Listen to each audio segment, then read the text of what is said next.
Pastor Linderson, você está vivendo aí e você acompanha o cotidiano dos americanos. Na sua opinião, quais são os principais fatores que têm levado os Estados Unidos a se apostatar ou se esfriar na fé cristã? Eu digo isso para a gente aqui no Brasil já começar a tomar as atitudes, né, ou perceber o que está acontecendo ao longo do tempo, porque os Estados Unidos estão na nossa frente. Nesse processo. Claro que não sou um profundo conhecedor da história do cristianismo americano, mas alguma percepção eu posso compartilhar com você sim. Eu diria que a primeira delas é o problema do liberalismo teológico. O liberalismo teológico.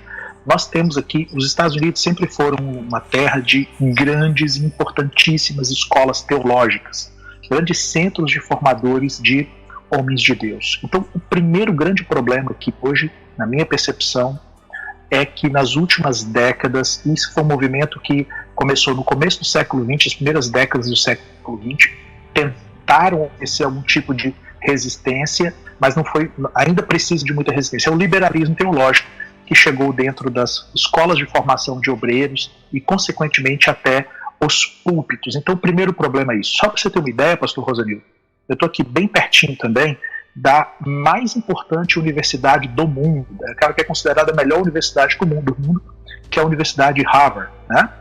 A Universidade de Harvard tem uma escola de teologia, uma escola de divindade e teologia, e se você entrar hoje para ver os programas de teologia de Harvard, do curso de teologia de Harvard, você simplesmente não encontra nenhuma referência à pessoa de Jesus Cristo, a pessoa do Senhor Deus, a Trindade, nada, absolutamente nada. E aquela foi uma escola fundada, formada para formar homens de Deus aqui para essa terra. Então, primeiro, o liberalismo teológico, e segundo, eu diria, sem sombra de dúvida, a questão da pressão pelo consumismo e o capitalismo. A ideia do dinheiro, o poder aquisitivo, a ideia de comprar, a ideia de ter, né? Então eu diria que o liberalismo teológico e esse ídolo chamado dólar. Acho que essas são as duas grandes ameaças. Ok. Pastor Linderson, diante de posse dessas informações, o que você aconselha, qual o conselho você dá para a Igreja Evangélica Brasileira? Para mim, para a igreja aqui do Moriá, setor 18, para Blumenau, para todo crente em Jesus. Você está num lugar que já está, está vivenciando o futuro da igreja brasileira. Qual o conselho que você dá para cada igreja aqui no Brasil? Primeiro, eu diria que o desafio de fazer uma escolha muito radical pela centralidade do Evangelho de Jesus Cristo nas igrejas. O Evangelho de Jesus. Parece absurdo o que eu estou te colocando, né? Poxa, mas as igrejas evangélicas terem a centralidade do Evangelho? Sim, nós precisamos. Porque você é um estudioso, um observador da igreja, sabe que nós vivemos hoje a invasão em alguns púlpitos, na verdade, de movimentos assim completamente estranhos à palavra de Deus, né? Movimentos humanistas, movimentos de autoestima, movimentos de tudo menos evangelho. Então, pregar o evangelho, eu diria esse o primeiro. Por quê? Porque a gente encontra muitas coisas estranhas, diferentes. Segundo, pastor Rosanildo, eu diria olhar com muito cuidado para as próximas gerações. Olhar com muito cuidado para as próximas gerações. Talvez há um mês atrás, a igreja negra, tá ok? A igreja formada de comunidades negras, essa igreja foi fundada por escravos e filhos de escravos e descendentes de escravos, de ex-escravos. Essa igreja, uma igreja histórica, importantíssima, essa igreja fechou aqui recentemente. Olha só. Por quê? Por quê? Por que essa igreja fechou? Por que essa igreja fechou? Porque essa igreja só tinha pessoas idosas. Elas perderam a capacidade de se comunicar com as próximas gerações. E nós precisamos olhar com muito cuidado para essas próximas gerações. Por quê? Porque nós ainda estamos em fase de transição do Brasil. A igreja brasileira, ela é muito jovem. E como ela é muito jovem, ela precisa cuidar no seu nascedouro das próximas gerações. Eu diria essas duas questões. A centralidade do evangelho e o cuidado atento com o discipulado para as próximas gerações.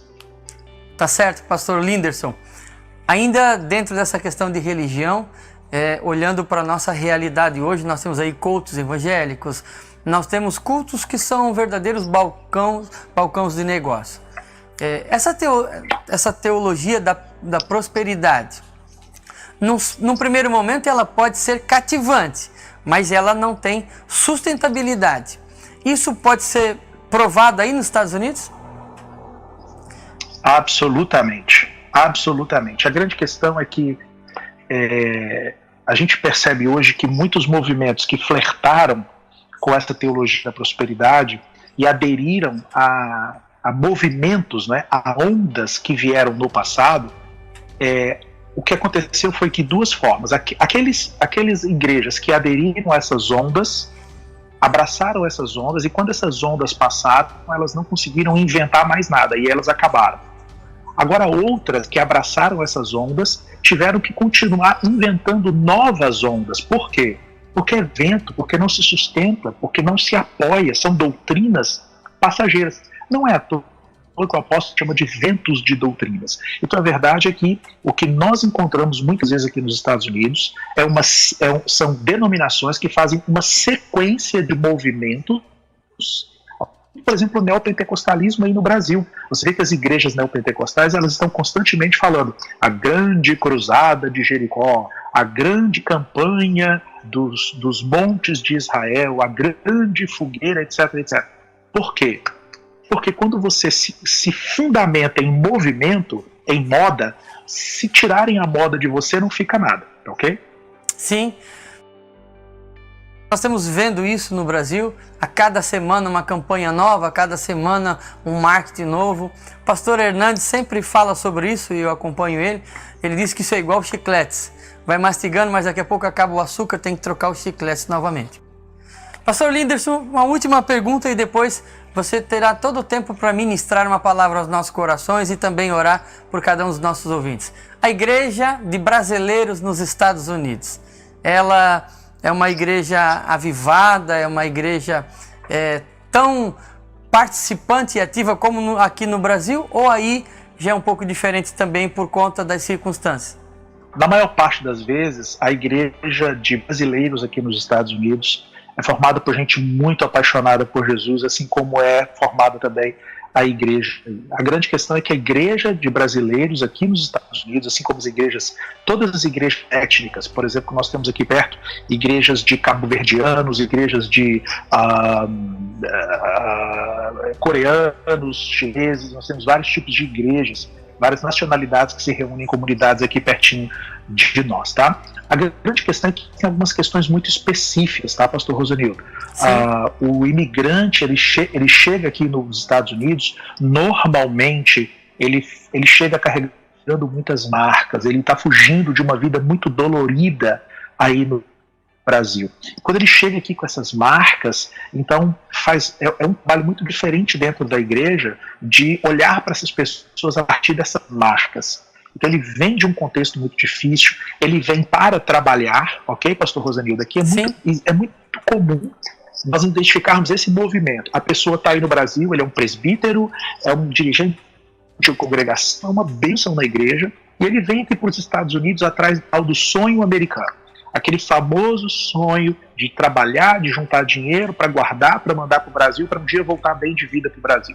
Só que, cara, alguém esquece de dizer para ele que a vida dele aqui, para que ele junte dinheiro, ele vai ter que viver para o trabalho. Então aqui é um lugar em que muitas pessoas, pastor Rosanildo, que eram aí muito fiéis a Deus e que trabalhavam muito na igreja, tinham um ministério, essas pessoas acabam, infelizmente, congelando o ministério, ok? Sim. Por quê? Porque elas precisam trabalhar dia e noite. Por quê? Porque elas foram muitas vezes seduzidas pelo dinheiro. Pastor Rosanildo, mexe com a cabeça da pessoa ela chegar aqui nos Estados Unidos e descobrir que por exemplo, esses dias, né, uma moeda dela aqui nos Estados Unidos vale R$5. Então a pessoa começa a pensar o seguinte: olha, com um dia de trabalho aqui eu pago de repente a prestação de um carro lá no Brasil, com 3 dias de trabalho aqui eu pago a prestação do apartamento no Brasil. E ele começa a fazer essas contas. Então o elemento do dinheiro é muito forte aqui na vida das pessoas, e isso tem vários desdobramentos. Isso faz com que a pessoa, por exemplo, relativize o seu compromisso com Deus, o seu compromisso com a família. Então é muito comum nós lidarmos com famílias com muitos problemas. Por quê? Porque se trabalha, dinheiro, e no final das contas, aquilo que é fundamental, mas acaba se deixando de lado. É claro que eu estou aqui falando para você de casos extremos. Sim. Estou falando para você de casos extremos. Mas a igreja brasileira, aqueles que vêm para cá e que querem servir ao Senhor Jesus aqui nos Estados Unidos, eles têm sim um compromisso muito lindo, é um povo muito abençoado. Eu tenho certeza que Deus tem um grande projeto para esse povo aqui no despertamento dos Estados Unidos da América.